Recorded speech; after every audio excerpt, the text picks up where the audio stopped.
Throughout the years, we've gotten many seasons of Ninjago, and while some of them have been fantastic, some of them have been not that great. So today, I'm gonna rank every single season of Ninjago, starting off with the first piece of Ninjago media that we've ever gotten, the Ninjago pilots. Starting off with the Ninjago pilots, I think that the pilots set up the characters and world of Ninjago perfectly. It introduced so many cool new concepts that would be built upon later on, and I think that's great. These two episodes genuinely did a whole lot for this series and genuinely made Ninjago what it is today. That being said, if we just look at the pilots by themselves, they are just 2 episodes, which means they do kind of pale in comparison to later seasons, so I'm gonna put it in C tier. Not because the pilots are bad or anything, it's just I anticipate that there'll be a lot better seasons coming up. Speaking of better seasons, we have season 1, and I absolutely love this season. For starters, it's a thrilling watch from start to finish. It's just super fun watching the ninja go on fun side quests, gain some experience, and just generally become stronger than they were before. This season also gave character development to so many characters. The original 4 ninja, Nia, Wu, Garmadon, and even Lloyd. Pythor as a whole is a great villain, and I know he's a fan favorite, so I won't talk about him too much. Generally speaking about the plot isn't too bad. There aren't too many plot holes, and it doesn't really feel rushed at any point, so I think that it's good enough. Overall, just because of how fun this season is to watch, I'm gonna put it in A tier. This season just has this classic Ninjago charm, man, and I get hit really hard by nostalgia whenever I watch this season. Next up, we have season 2, and I know this one's kind of a controversial season. Some people really like it, some people really don't like it. But personally, I think that it's really similar to season 1 in the sense that it is a really fun watch from start to finish. I know a lot of people don't like the filler episodes, but I think that those episodes were necessary and gave a lot of character work to characters who really needed it, like Lloyd. He grew so much in those filler episodes. Also, now getting into the main part, the actual final battle in this season is genuinely fantastic. The string of episodes building up to the final battle is probably like one of my favorite arcs of Ninjago, like of all time. And I genuinely cannot understate how much I love this final battle arc. So I'm gonna put it in A tier. Next up, we have Ninjago Rebooted, and Rebooted was kind of disappointing for me. I know it was Ninjago's big revival, but it was just kind of a mess. A lot of that has to do with the pacing, and some episodes it feels like a lot happens, and some episodes it feels like really nothing happens. This season also introduces one of my least favorite parts of Ninjago, something that many people have complained about, the terrible love triangle. I don't know what the need was to put such a useless story into otherwise a pretty mid-season, but it drags this season down quite a bit. I mean, the episodes with the love triangle are genuinely a pain to watch. That being said, this season would be like a D tier, but I think that Zane's sacrifice at the end bumps this season up quite a bit. It's just genuinely one of the most heartbreaking moments in Ninjago, so I think for that, I'm gonna bump it up to C tier. Next up, we have Tournament of Elements, and this one's going into S tier, no questions asked. I absolutely love this season. The tournament part of this season is like one of my favorite arcs, just like the final battle in Ninjago, like as a whole. The mystery behind Chen is just so great. We also get to learn more about Garmadon, and we get a whole lot of cool new lore that just adds to Ninjago. I think that the Serpentine War at the end of season 4 wasn't all that great, but just in general, the tournament arc of this season pushes this season up to S tier, and again, it's a fantastic watch from start to finish.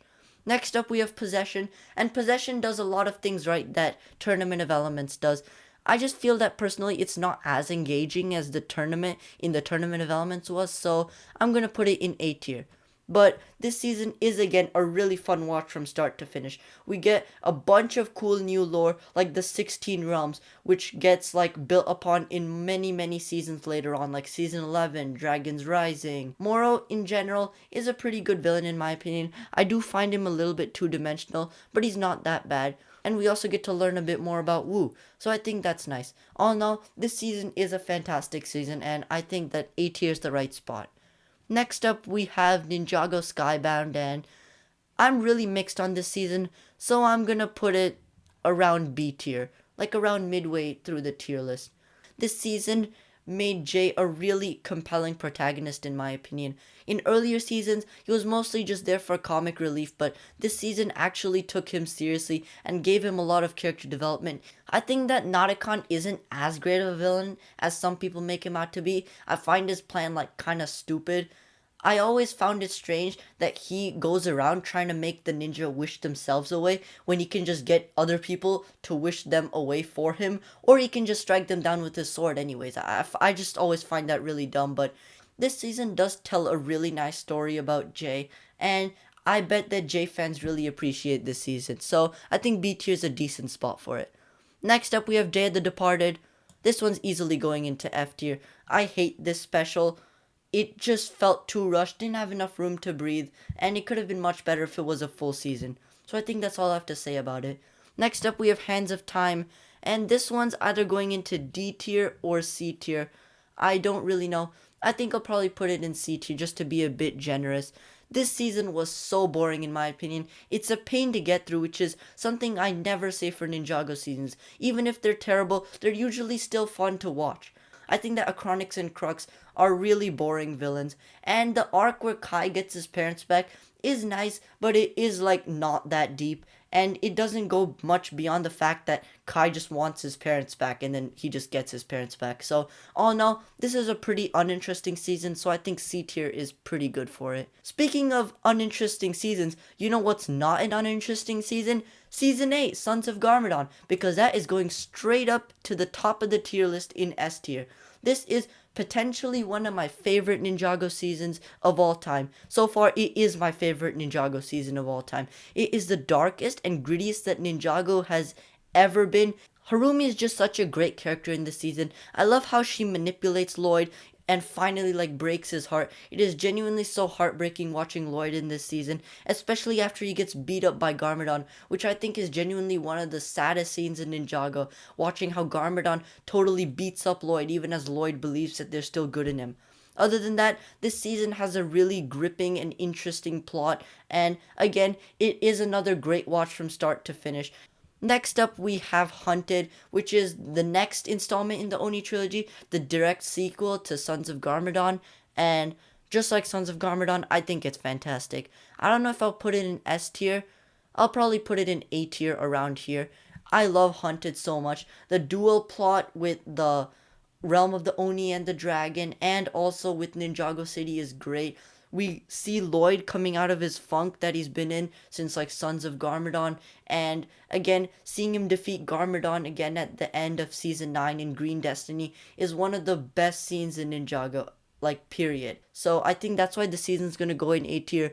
Again, it's another really dark and gripping story, and it's another one that I binge every so often. Next up, going into March of the Oni, I really don't like this one, man. I know that it is the end to the Oni Trilogy, which consisted of SOG and Hunted, which are two of my favorite seasons of all time, but I just really don't like this season. It feels really rushed. The Oni are supposed to be these huge threats, but they get defeated like in an instant, which I thought was really lame. And I just thought that this wasn't the best conclusion to Ninjago that we could have gotten, and they definitely should have given the story more room to breathe. So I think for that, I'm gonna put it in B tier. I do get why some people like it though. It does have some pretty good storytelling aspects, and seeing some classic parts of Ninjago like the golden weapons and some other stuff like the Earth Driller come back was a nice touch. But overall, not a huge fan of this season. I think B tier is good for this season. Next up, we have Season 11, Secrets of the Forbidden Spinjitzu, and yeah, I'm gonna put this in C tier. I think that the only thing that's really going for this season is that it is a really fun season to watch. Other than that, the story is really mid, as Fira is a really weak villain, and Zane as the Ice Emperor was an interesting concept, but they didn't build upon it enough, instead choosing to have the ninja go on random side quests and have these random filler episodes, which admittedly were fun to watch, but I think that did derail the story a little bit, just in my opinion. Overall, this season was a fun watch, but the story and the character building overall are pretty lacking, and since the story and character building are the two best parts about Ninjago, I think that this season probably is like a C tier season at best. Next up, we have Prime Empire, and I don't really have too much to say on this season. Not a whole lot happens in this season that's too important. And time to time, I find myself forgetting what actually happens in this season. Overall, again, this is another really uninteresting season in my opinion. So I think I'm gonna put it like maybe end of B tier. I did find that some of the themes were really nice, especially with Unagami and stuff, but this season, all in all, was pretty uninteresting. Next up, we have Master of the Mountain, which is a season which you absolutely cannot skip because it is a fantastic season. It's going straight into A tier. I absolutely love this season. It did so much for Cole. The ending is genuinely so great to see Cole finally living up to the promise that he made up to his mom. And I think that this season just has such a fun action vibe to it that we really haven't seen much since like the Oni Trilogy. This season also does embrace the darker parts of Ninjago, like with Cole losing his mom. And overall, the balance between the light-hearted fun action and the dark moments make this season one of my favorite Ninjago seasons of all time. Speaking of the next season, we have the island, which again really isn't a season, but it's a special. I don't have too much to say on this one. I feel like it could have been a lot better, but it did have some nice moments, so I'm going to put it in D tier. Next up, we have Seabound. This one is going straight into A tier. I absolutely love it. Where in A tier is the question? I think I'll probably put it behind season 1. I think that that's a good spot for it. I think that just like season 3, this season is elevated a lot by Nia's sacrifice at the end. That is so heartbreaking, and just in general, it is a really fun season to watch from start to finish. Kalmar has a great on-screen presence. He is really similar to Pythor, but I don't really mind that because the execution of him is way different, and his motivation is basically racism, which I think isn't one of the most compelling motivations, but it does make him a really interesting character on screen. The story overall is really nice and has some great additions to the lore of Ninjago. And overall, I think just because of Nia's sacrifice at the end, this one's going into A tier.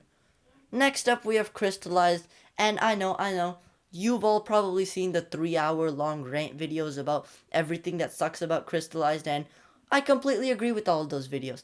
Crystallized does have a lot of problems. It butchered many ninjas' characters, and I definitely think that it was a pretty underwhelming conclusion to all of Ninjago, which had been lasting like 11 years at that point.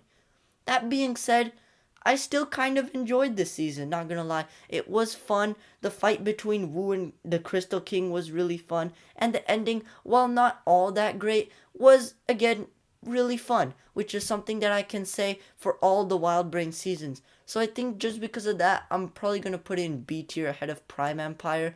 It did have its moments. It kind of fumbled in the more important moments, but I think episodes like The Benefit of Grief show how good this season could have been, and it definitely wasn't terrible in my opinion. It just could have been a lot better.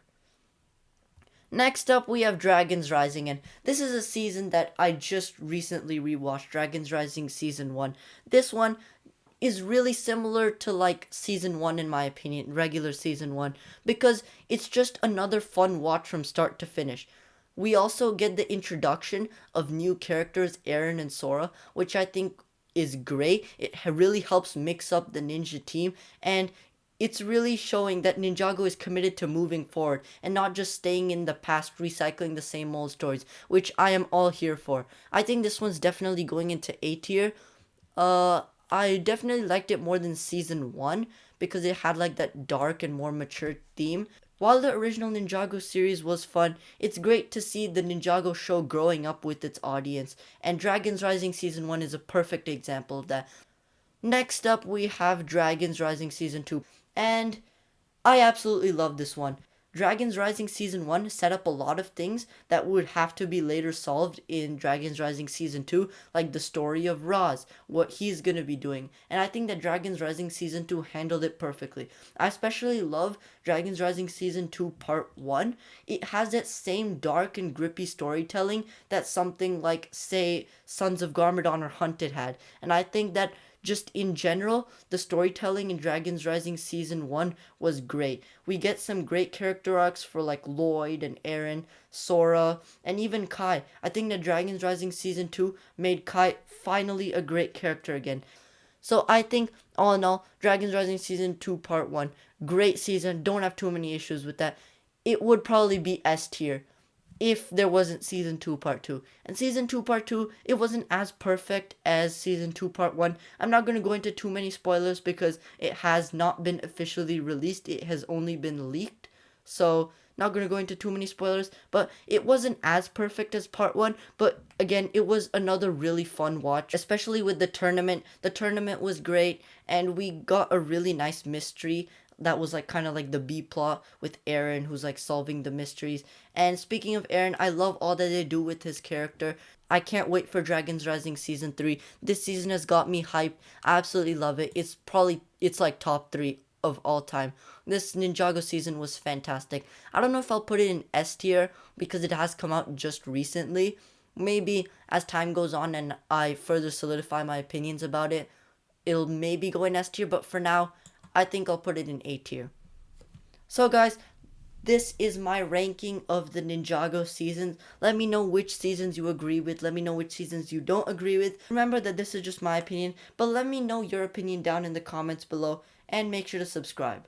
Other than that, I'll see you in the next one.